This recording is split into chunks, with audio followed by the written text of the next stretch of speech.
Hey everybody, today's project is to continue working on the foundation repair, and we've got a particular problem to deal with on this part of the house. This is a little addition that somebody stuck on at some point in time, and their idea of a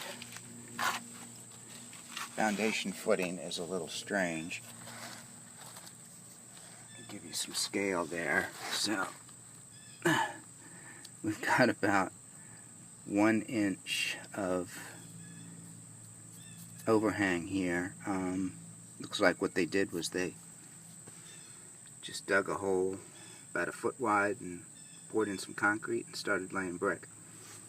So we're going to extend that out so that we have a real footing and can put down a good bed of mortar to seal up that seam.